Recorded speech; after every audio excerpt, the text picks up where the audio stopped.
Peeps Galucia here, and today I am going to be bringing you some more Black Ops 3 zombies on the Giant, as this is my preferred map. I would like to do more Shadows of Evil, but I feel like I need to do that with other people, and so for now, while I'm rocking solo, I'm trying to get better at the Giant.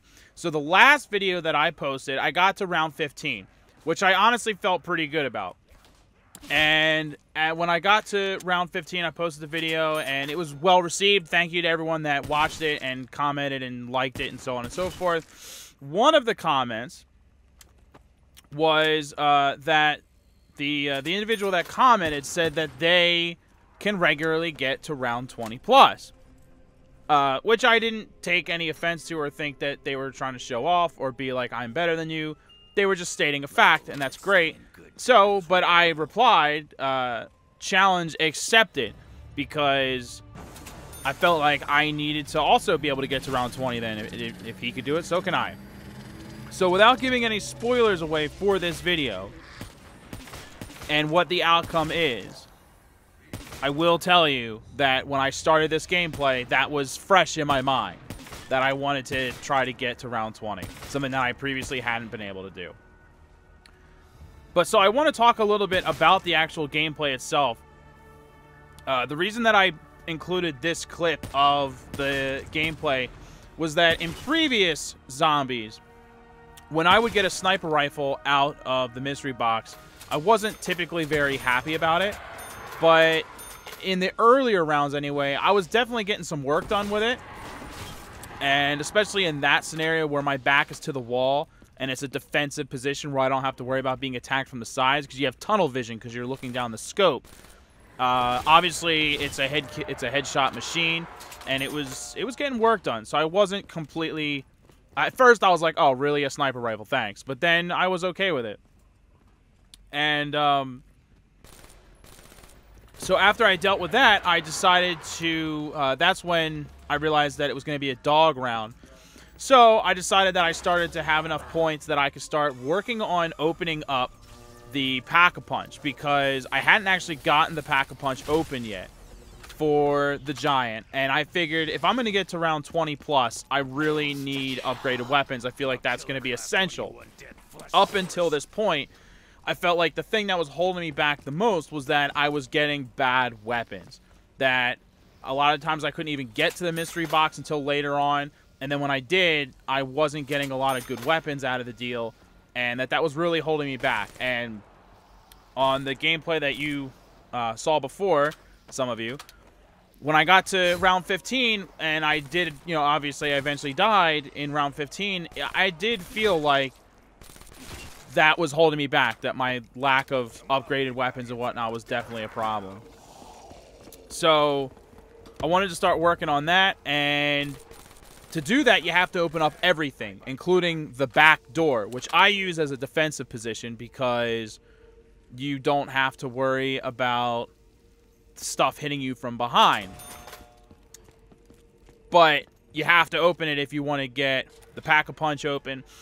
So I knew that I was going to have to get a new strategy where I move around the map and have to stay mobile, which to be honest with you, as my strategy progresses, it was exhausting. But you can see there I got my second of 3 pads linked, and decided to get a few points really quick and close the barricade, and then the Carpenter was the perk that shot out when I opened up the door. But I wasn't worried about it because it was a slow starting round, and I was able to quickly get back to this area. This is actually the first time that I've gotten the VMP out of the mystery box, and at first I wasn't thrilled. I have mixed success with SMGs. When it comes to machine guns, I love LMGs. I find LMGs to be a lot of fun. But with the SMGs, I have mixed results because they have smaller magazines. It depletes the magazines quickly, and they're not as powerful. Also not as accurate, so it's harder to go for headshots. So all of those reasons make me a little bit reluctant when it comes to SMGs, but I have to say I love the VMP for zombies. I was definitely getting some work done. And it was the first time I used it, but I actually leveled it several times and unlocked, I believe, the first camo for it. So on my very first use, it wasn't too bad. And you can see here I'm still using it, and I put this clip in to highlight my displeasure with how easy the dogs are. They still have the same rule that if you're playing by yourself, there's never more than 2 dogs at a time. If you're playing with multiple people, then a lot more dogs will spawn at once. But when you're by yourself, it's just 2 dogs at a time. And you can see there, they were popping like balloons. Like, you shoot them literally a few rounds from something as weak as an SMG, and they're dead. They're pretty pathetic, to be honest with you. But this weapon, this is the last of the LMGs. That's the second time I die in that exact same spot. Hopefully, my lesson is learned by now. I think at this point that I've used all the LMGs in zombies, that I've gotten all the various different LMGs, and I think that's my favorite for zombies. That thing was getting some work done. I love the ammo capacity, 75 rounds. It's insanely powerful, and I don't mind telling you to spoil this a little bit. I keep using this weapon several rounds beyond here, and it still gets work done. Unupgraded, it gets work done. It kills plenty of zombies, especially if you aim a little bit high so that you're getting more headshots. It really does get a lot of work done. So it's a great weapon, and if you ever get it out of the mystery box, do anything you can to keep and hold on to it. So the other thing I wanted to talk about in terms of Black Ops Zombies was a direct question of you as I level the VMP once again, and the fact that I'm on round 15. And the fact that I didn't just die in the same place again, which would have been the end of the video, but then I almost died here. I think I thought the door was behind me, and I was trying to back up into the doorway, and then it wasn't. I think that's what happened the first 2 times that I died there. But anyway, I was including this because the last time I got to round 15, so I wanted to showcase my round 15 as I press on and try to best my previous best. But I really wanted to touch base with the viewers and give you an opportunity to comment below on the types of zombie gameplay that you would like to see.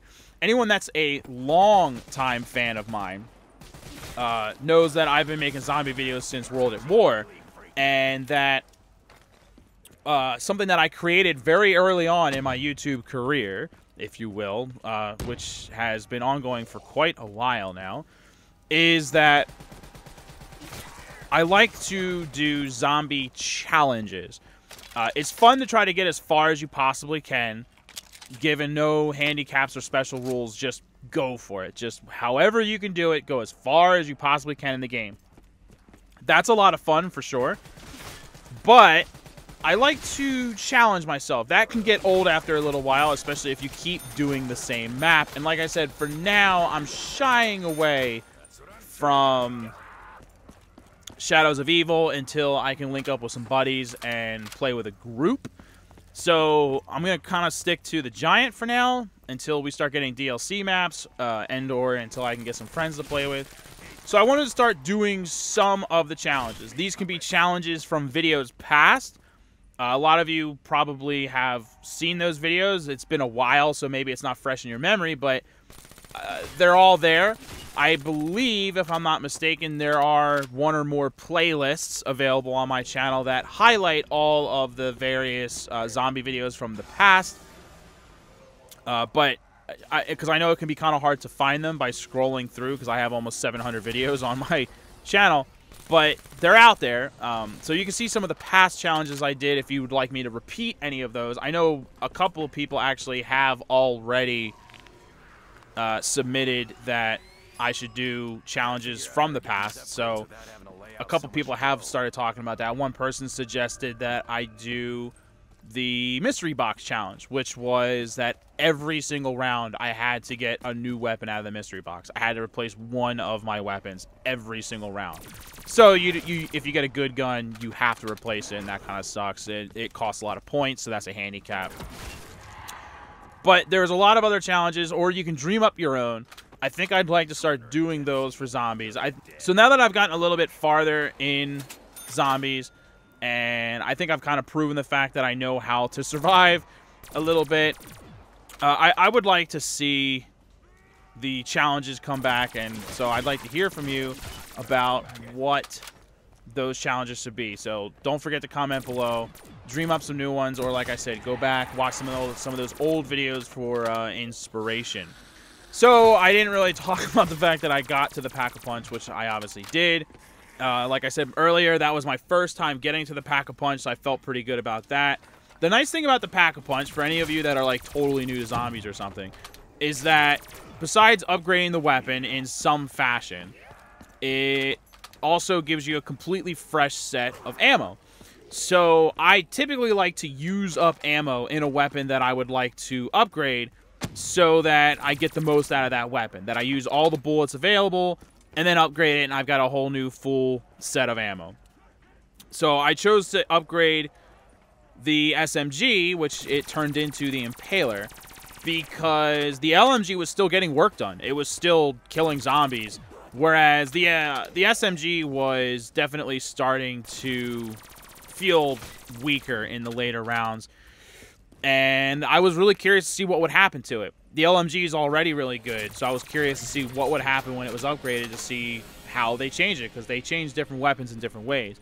As best as I could tell, with the weapon turning into the Impaler, it seems like it's more powerful, which would be a given, but the ammo capacity in the magazine stayed the same. But the maximum amount of ammo you can carry, I believe, went up. And if I really wanted to be thorough, I suppose I could go back in the footage and double check that. But I don't remember being able to hold 400 plus ammo in the original. I believe it was like half of that. So I think it actually did manage to increase the total amount of ammo that you can carry, which is nice. And I wanted to kind of highlight what I kind of formulated as my strategy for the I have to run around like a crazy person for the rest of this gameplay, because I opened up the back door. And that is, there's a couple of spots on the map, like the one I'm standing on now, where the zombies can attack you from two different places, straight on or from the side, and as soon as it gets hectic, you can drop off of there. And there's a few places on the map like that. You may have noticed me doing that. So my theory was to keep doing that, drop off when it's time to drop off, and just keep trying to loot. You can see that we made it to round 20. Yay! Challenge accepted and completed. And then as soon as that zombie started hitting me in the face, I realized that this is over.